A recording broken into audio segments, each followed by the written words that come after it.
اعوذ باللہ من الشیطان الرجیم بسم اللہ الرحمن الرحیم السلام علیکم ورحمۃ اللہ وبرکاتہ۔ ناظرین گرامی، آج کی اس ویڈیو میں حضرت ادریس علیہ السلام کا قصہ ہم بیان کریں گے، جس میں آپ سنیں گے حضرت ادریس علیہ السلام کی روح کے بارے میں کہ ان کی روح کہاں پر قبض ہوئی، حضرت ادریس علیہ السلام نے کس قوم کو تبلیغ کی، حضرت ادریس علیہ السلام نے آل قابیل کے ساتھ جہاد کیوں کیا، اور آپ صلی اللہ علیہ وآلہ وسلم کی ملاقات حضرت ادریس علیہ السلام سے کب اور کیسے ہوئی اور کیا مناظر تھے۔ اس حوالے سے تفصیلات جاننے کے لیے آپ سے گزارش یہ ہے کہ ویڈیو کو آخر تک ضرور دیکھیے گا۔ ناظرین، حضرت ادریس علیہ السلام کا نام ادریس بن یارد بن مہلائیل بن قینان بن انوش بن شیس بن آدم علیہ السلام ہے۔ تورات میں آپ کا عبرانی زبان میں نام خنوخ لکھا ہے، جس کو عربی میں اخنوخ کہتے ہیں۔ قرآن کریم میں آپ کو ادریس کے نام سے یاد کیا گیا ہے، جیسا کہ سورۃ مریم میں ارشاد ہوتا ہے، اور کتاب میں ادریس کا بھی ذکر کرو، وہ بھی نہایت سچے نبی تھے اور ہم نے ان کو ایک اونچی جگہ اٹھا لیا تھا۔ علامہ ابن کثیر کے بقول حضرت آدم علیہ السلام کے بعد ان کی اولاد میں سب سے پہلے آپ ہی کو نبوت کا منصب عطا کیا گیا۔ ابن اسحاق لکھتے ہیں کہ قلم کا سب سے پہلے استعمال آپ ہی نے کیا، اور آپ علیہ السلام نے حضرت آدم علیہ السلام کا 308 سال کا زمانہ پایا۔ حضرت ادریس علیہ السلام کی جائے ولادت کے حوالے سے مختلف اقوال ہیں۔ ایک فرقے کا قول ہے کہ آپ مصر کی بستی منف میں پیدا ہوئے اور آپ کا نام ہرمس الحرامسا ہے، اور عرب جس لفظ کو ہرمس کہتے ہیں اسے یونانی زبان میں ارمیز کہتے ہیں، جس کا معنی عطارد ہے، جبکہ دوسرے فرقے کی رائے یہ ہے کہ آپ کا نام یونانی میں ترمیس، عبرانی میں خنوخ اور عربی میں اخنوخ ہے، جبکہ رب ذوالجلال نے قرآن کریم میں آپ کو ادریس کہہ کر پکارا ہے۔ اسی جماعت کا یہ بھی کہنا ہے کہ آپ کے استاد کا نام غوثا زمیون یا اغساس یمون مصری تھا۔ یہ لوگ حضرت ادریس علیہ السلام کے اس معلم کو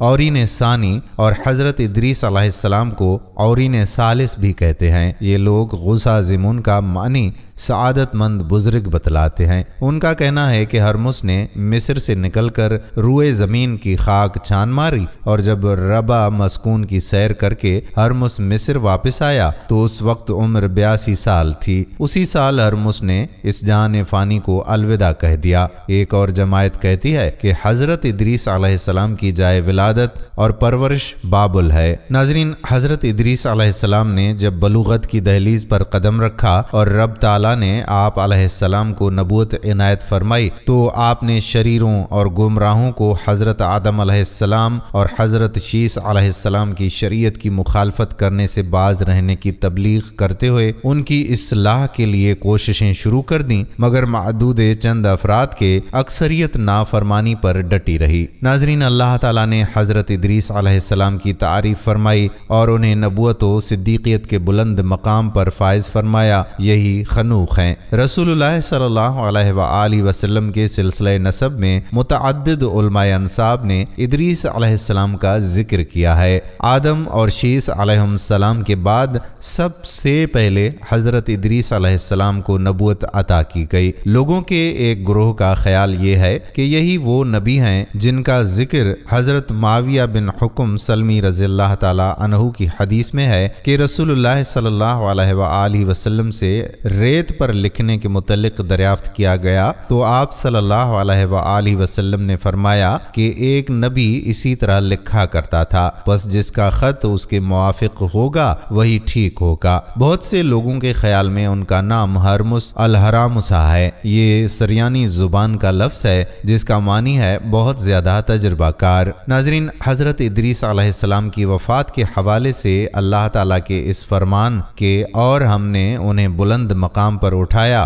اس کی وضاحت صحیحین کی اس حدیث سے ہوتی ہے جس میں مذکور ہے کہ معراج کی رات چوتھے آسمان پر رسول اللہ صلی اللہ علیہ وآلہ وسلم کی ان سے ملاقات ہوئی تھی۔ حضرت ابن عباس حضرت کعب رضی اللہ تعالیٰ عنہ سے اللہ تعالیٰ کے اس فرمان کے متعلق دریافت کیا گیا تو انہوں نے جواب دیا کہ اللہ تعالیٰ نے ادریس علیہ السلام کی طرف وحی کی تھی کہ تمام اولاد آدم کے اعمال کے برابر میں تمہارے اعمال آسمان آسمان کی طرف اٹھاتا ہوں۔ ممکن ہے کہ اس وقت کی اولاد آدم مراد ہو۔ یہ سن کر ادریس علیہ السلام کی خواہش ہوئی کہ ان کے اعمال میں مزید اضافہ ہو، تو انہوں نے اپنے ایک دوست فرشتے سے کہا کہ آپ ملک الموت سے میری عمر کے متعلق دریافت کریں تاکہ مجھے اپنی عمر کے بارے میں معلوم ہو جائے اور میں مزید نیکیاں کر سکوں۔ چنانچہ اس فرشتے نے حضرت ادریس علیہ السلام کو اپنے پروں پر بٹھایا اور آسمان کی طرف چڑھا۔ جب چوتھے آسمان پر پہنچا تو ملک الموت سے ملاقات ہوئی۔ وہ نیچے اتر رہا تھا۔ فرشتے نے ملک الموت سے ادریس علیہ السلام کے متعلق بات کی تو اس نے پوچھا کہ ادریس کہاں ہے؟ جواب دیا کہ میرے پروں پر ہے۔ اس نے کہا کہ حیرت ہے کہ مجھے چوتھے آسمان پر ادریس کی روح قبض کرنے کا حکم ہوا اور میں سوچ رہا تھا کہ ادریس تو زمین پر ہیں، میں چوتھے آسمان پر ان کی روح کیسے قبض کر سکتا ہوں؟ پھر اس نے وہیں پر حضرت ادریس علیہ السلام کی روح قبض کر لی۔ اسی کے متعلق اللہ تعالیٰ کا یہ فرمان ہے کہ اور ہم نے انہیں بلند مقام پر اٹھایا۔ ناظرین، اس آیت کی تفسیر میں ابن ابی حاتم نے بھی ذکر کیا ہے کہ اس میں ہے کہ ادریس نے فرشتے سے کہا کہ ملک الموت سے میری عمر کے متعلق پوچھیں، تو ملک الموت اس کے پاس ہی تھا۔ اس نے ادریس کی عمر پوچھی تو ملک الموت نے کہا کہ میں دیکھ کر بتاتا ہوں۔ پھر اس نے دیکھ کر کہا کہ ان کی عمر کا صرف پلک جھپکنے کے برابر ہی وقت باقی ہے۔ اتنے میں فرشتے نے اپنے پر کے نیچے دیکھا تو ادریس علیہ السلام کی روح قبض کی جا چکی تھی اور اسے علم بھی نہ ہوا۔ یہ روایت اسرائیلی روایات میں سے اور اس کے کچھ حصے منکر ہیں۔ اس آیت کے متعلق مجاہد نے بیان کیا ہے کہ وہ عیسیٰ علیہ السلام کی طرح بغیر فوت کیے آسمان کی طرف اٹھائے گئے۔ اگر اس سے مجاہد کی مراد یہ ہے کہ وہ ابھی تک فوت نہیں ہوئے تو پھر یہ درست نہیں، اور اگر مقصود یہ ہے کہ زمین سے تو زندہ اٹھائے گئے لیکن آسمان میں فوت کر دیے گئے تو پھر یہ بات کعب رضی اللہ تعالی عنہ کی روایت کے مطابق ہے۔ واللہ عالم۔ ناظرین، امام بخاری نقل کرتے ہیں کہ حضرت ابن مسعود رضی اللہ تعالی عنہ اور حضرت ابن عباس سے مروی ہے کہ الیاس علیہ السلام ہی ادریس علیہ السلام ہیں۔ انہوں نے بطور دلیل حدیث معراج پیش کی ہے جس میں مذکور ہے کہ جب نبی کریم صلی اللہ علیہ وآلہ وسلم ادریس علیہ السلام کے پاس سے گزرے تو انہوں نے کہا تھا کہ نیک بھائی اور نیک نبی کے لیے خوش آمدید، جبکہ آدم اور ابراہیم علیہ السلام نے کہا تھا کہ نیک بیٹے اور نیک نبی کے لیے خوش آمدید۔ اگر ادریس علیہ السلام آپ صلی اللہ علیہ وآلہ وسلم کے اجداد میں سے ہوتے تو ان دونوں کی طرح آپ کو بیٹا کہتے، لیکن یہ حدیث ان کے موقف کی دلیل نہیں بنتی کیونکہ ممکن ہے کہ راوی کو الفاظ ٹھیک طور پر یاد نہ رہے ہوں، اور یہ بھی ممکن ہے کہ اظہار تواضع کے لیے ادریس علیہ السلام نے اپنے آپ کو بھائی کہا ہو۔ آدم علیہ السلام چونکہ تمام انسانوں کے باپ ہیں، اس لیے ان کے لیے یہی مناسب تھا کہ وہ آپ صلی اللہ علیہ وآلہ وسلم کو بیٹا کہتے۔ اسی طرح حضرت ابراہیم علیہ السلام بھی خلیل اللہ اور اول العزم پیغمبروں میں سے ہیں جن کا مقام آپ صلی اللہ علیہ وآلہ وسلم کے بعد سب سے زیادہ ہے، اس لیے ان کا بھی اپنے آپ کو آپ صلی اللہ علیہ وآلہ وسلم کا والد قرار دینا ادریس علیہ السلام سے مختلف ہے۔ ناظرین، سورۃ مریم میں اللہ تعالیٰ نے حضرت ادریس علیہ السلام کی بابت فرمایا، اس مقدس کتاب میں ادریس کا ذکر کیجیے، بلا شبہ وہ بھی نہایت سچے نبی تھے اور ہم نے ان کو اونچی جگہ اٹھا لیا تھا۔ اس آیت مبارکہ میں اللہ تعالیٰ نے ادریس علیہ السلام کی تعریف کرتے ہوئے انہیں نبی اور راست باز قرار دیا ہے۔ اللہ تعالیٰ کے فرمان اور ہم نے ان کو اونچی جگہ اٹھا لیا تھا کی وضاحت صحیحین میں مذکور معراج کی احادیث سے ہوتی ہے جس میں بیان ہوا ہے کہ چوتھے آسمان پر حضرت ادریس علیہ السلام سے نبی پاک صلی اللہ علیہ وآلہ وسلم کی ملاقات ہوئی۔ ناظرین، حضرت ادریس علیہ السلام اپنی قوم کے ساتھ ہجرت کرتے چلے گئے۔ چلتے چلتے سرزمین بابلیون جا پہنچے جو مصر کی ایک اقلیم ہے۔ وہاں انہوں نے مشہور زمانہ دریائے نیل دیکھا جس کے سرسبز و شاداب کنارے خالی اور بے آباد تھے، گویا کہ بڑی بے تابی سے کسی کے وہاں آ کر آباد ہونے کے منتظر تھے۔ حضرت ادریس علیہ السلام نے دریا کے کنارے کھڑے ہو کر رب تعالیٰ کا شکر ادا کیا اور اس کی حمد و و ثنا بیان کرنے کے بعد اہل ایمان سے کہا کہ یہ سرزمین بابلیون ہے جو ہمارے بابل کی طرح ہے، سرسبز و شاداب ہے۔ اس روایت سے یہ معلوم پڑتا ہے کہ اس جگہ کا یہ نام حضرت ادریس علیہ السلام نے ہی رکھا تھا۔ بابلیون کے معنی اور تفسیر میں متعدد اقوال ہیں۔ ایک قول یہ ہے کہ اس کا معنی ہے تمہاری طرح کی ایک نہر، ایک قول میں اس کے معنی مبارک نہر کے ہیں،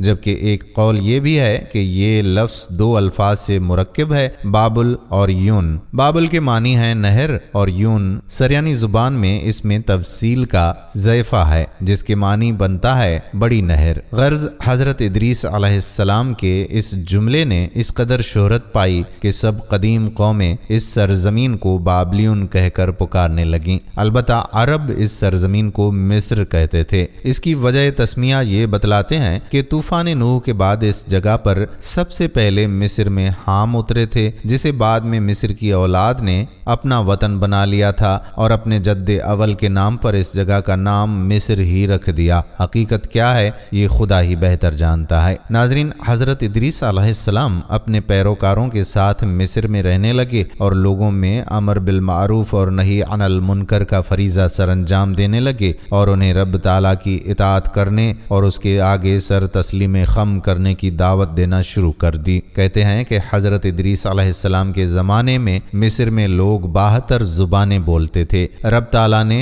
ان کو اپنی وحی اور تعلیم سے ان سب زبانوں پر کامل دستگاہ عطا فرمائی تاکہ آپ ہر فرقے کو انہی کی زبان میں تعلیم دیں۔ آپ نے ہر قوم کو تمدنی زندگی کی تعلیم دی، ہر شہر سے طالب علم جمع کیے، انہیں سیاست مدینہ سے آراستہ کیا اور انہیں اس کے اصول و قواعد سکھائے۔ چنانچہ ہر فرقے کے طلباء نے واپس جا کر اپنے اپنے علاقوں میں شہر تعمیر کیے اور انہیں مدنی اصولوں پر آباد کیا۔ ان لوگوں نے تقریباً 188 شہر بسائے جن میں سب سے چھوٹے شہر کا نام ربا تھا۔ آپ نے انہیں دیگر علوم کی بھی تعلیم دی۔ سب سے پہلے آپ ہی نے حکمت اور علم نجوم کی تعلیم دی۔ رب تعالیٰ نے آپ کو افلاک، ان کی ترکیب، ان میں موجود کواکب اور ان کے اجتماع و افتراق کے نکات اور ان کے باہم کشش کے رموز اور اسرار کے علوم ودیت فرمائے۔ رب تعالیٰ نے آپ کو علم عدد اور حساب بھی تعلیم دی۔ اگر رب تعالیٰ حضرت ادریس علیہ السلام کو ان علوم سے آراستہ نہ فرماتے تو ان علوم کے حاصل کرنے کا کسی کے دل میں خیال تک نہ گزرتا اور نہ وہ ان تک رسائی ہی حاصل کر پاتے۔